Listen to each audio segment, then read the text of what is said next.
Hi ಎಲ್ರಿಗೂ, ಹೇಗಿದ್ದೀರಾ? ಇವತ್ತು ನಾನು ಯಾರ ಬಗ್ಗೆ ಮಾತಾಡ್ತಾ ಇದ್ದೀನಿ ಅಂದರೆ, ಒಬ್ಬರು ಮಹಾನ್ ಸಂತ ಅವ್ರ ಬಗ್ಗೆ ಮಾತಾಡ್ತಾ ಇದ್ದೀನಿ. ಅವರು ಯಾರಂದರೆ ಸ್ವಾಮಿ ವಿವೇಕಾನಂದರು.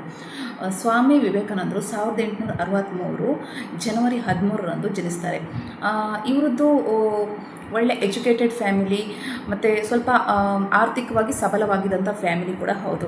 ಸ್ವಾಮಿ ವಿವೇಕಾನಂದರು ಚಿಕ್ಕ ವಯಸ್ಸಿಂದಲೇ ತುಂಬ ವಿಶೇಷವಾದಂಥ ಮಗು ಅಂತಲೇ ಹೇಳ್ಬೋದು. ಎಲ್ಲನೂ ತುಂಬ ಸೂಕ್ಷ್ಮವಾಗಿ ಅಬ್ಸರ್ವ್ ಮಾಡ್ತಾರೆ.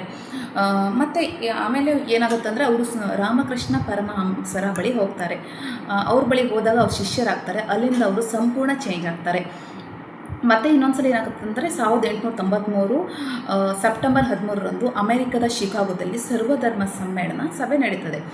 ಅದರಲ್ಲಿ ಎಲ್ಲ ಧರ್ಮದವರು ಬಂದಿರ್ತಾರೆ, ಎಲ್ಲ ಧರ್ಮದವರು ಮಾತಾಡ್ತಾರೆ. ನಿಮಗೆ ಗೊತ್ತಿದೆ, ನಮಗೆ ಅವಾಗೆಲ್ಲ ಚೈಲ್ಡ್ಹುಡ್ಡಲ್ಲೆಲ್ಲ ಹೇಳ್ತಾ ಇದ್ರು ಸರ್, ಎಲ್ಲ ಒಂದೊಂದು ಮಾತು ಕೇಳಿ ಎಲ್ಲರಿಗೂ ಬೇಜಾರಾಗಿರುತ್ತೆ. ಆಮೇಲೆ ಸ್ವಾಮಿ ವಿವೇಕಾನಂದರು ಹೋಗಿರ್ತಾರೆ, ಅಯ್ಯೋ ಇವ್ರೇನು ಮಾತಾಡ್ತಾರೆ ಅಂತ ಹೋಗುವಾಗ ಅವರು ಬ್ರದರ್ಸ್ ಆ್ಯಂಡ್ ಸಿಸ್ಟರ್ಸ್ ಅಂತ ಹೇಳಿ ಎಲ್ಲರನ್ನೂ ತನ್ನ ಭಾಷಣದಿಂದ ಮೌನ ಮುಗ್ಧರಾಗುವಂತೆ ಮಾಡ್ತಾರೆ.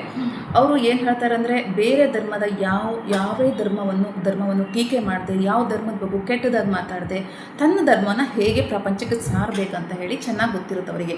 ಹಾಗೆ ಮಾಡಿರ್ತಾರೆ. ಬೇರೆ ಯಾವ ಧರ್ಮದ ಬಗ್ಗೆ ಅವ್ರು ಹೇಳ್ಸಲ್ಲ, ಕೀಳಾಗೂ ಮಾತಾಡಲ್ಲ. ತನ್ನ ಧರ್ಮದ ಅಸ್ತಿತ್ವ, ತನ್ನ ಧರ್ಮದ ಪ್ರಾಮುಖ್ಯತೆ, ತನ್ನ ಧರ್ಮದ ಪಾವಿತ್ರ್ಯತೆ, ಜಗತ್ತಿಗೆ ತನ್ನ ಧರ್ಮದ ಅಸ್ತಿತ್ವ ಹೇಗಿರಬೇಕು ಅನ್ನೋದನ್ನೆಲ್ಲ ಅದರಲ್ಲಿ ಹೇಳ್ತಾರೆ ಅವರು.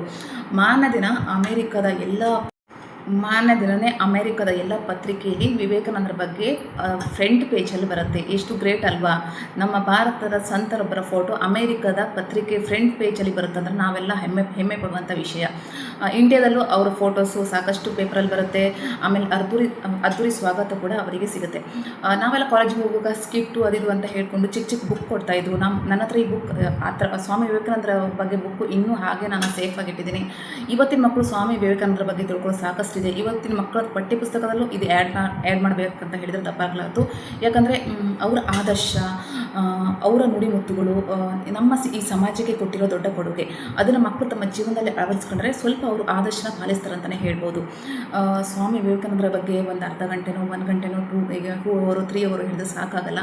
ಅವ್ರ ಬಗ್ಗೆ ಹೇಳಲಿಕ್ಕೆ ದಿನಗಳೇ ಬೇಕು. ಸ್ವಾಮಿ ವಿವೇಕಾನಂದರ ಬಗ್ಗೆ ನೀವು ಜಾಸ್ತಿ ತಿಳ್ಕೊಳ್ಳಿ.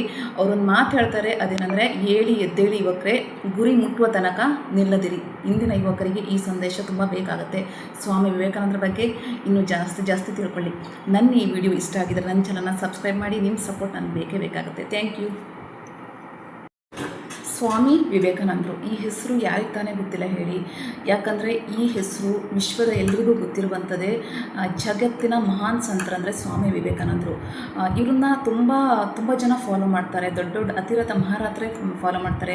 ಅದರಲ್ಲಿ APJ ಅಬ್ದುಲ್ ಕಲಾಂ, ಲಾಲ್ ಬಹದ್ದೂರ್ ಶಾಸ್ತ್ರಿ ಮತ್ತು ಸೈನ್ಯವನ್ನು ಕಟ್ಟಿ ಭಾರತಕ್ಕೆ ಸ್ವಾತಂತ್ರ್ಯ ತಂದುಕೊಟ್ಟ ಪ್ರಮುಖರಾದ ಸುಭಾಷ್ ಚಂದ್ರ ಬೋಸ್ ಅವರು ಕೂಡ ಸ್ವಾಮಿ ವಿವೇಕಾನಂದರ ಆದರ್ಶಗಳನ್ನು ಪಾಲಿಸಿದವರೇ. ಸ್ವಾಮಿ ವಿವೇಕಾನಂದರು ಒಂದು ಸಲ ಏನಾಗುತ್ತೆ ಅಂದರೆ, 1893 ಮೇ 31ರಂದು ಅಮೇರಿಕದ ಶಿಕಾಗೋದಲ್ಲಿ ಸರ್ವಧರ್ಮ ಸಮ್ಮೇಳನ ನಡೀತದೆ. ಅಲ್ಲಿ ಸ್ವಾಮಿ ವಿವೇಕಾನಂದರು ಹೋಗ್ತಾರೆ. ಅವ್ರು ಹೋದಾಗ ಅವರು ಬೇರೆ ಯಾವ ಧರ್ಮನೂ ಟೀಕೆ ಮಾಡದೆ, ಯಾವ ಧರ್ಮದ ಬಗ್ಗೆ ಕೆಟ್ಟದಾಗಿ ಮಾತಾಡದೆ, ತನ್ನ ಧರ್ಮದ ಅಸ್ತಿತ್ವ, ತನ್ನ ಧರ್ಮದ ಮೌಲ್ಯ, ತನ್ನ ಧರ್ಮದ ಪಾವಿತ್ರ್ಯತೆಯನ್ನು ಇಡೀ ಜಗತ್ತಿಗೆ ಸಾರ್ತಾರೆ.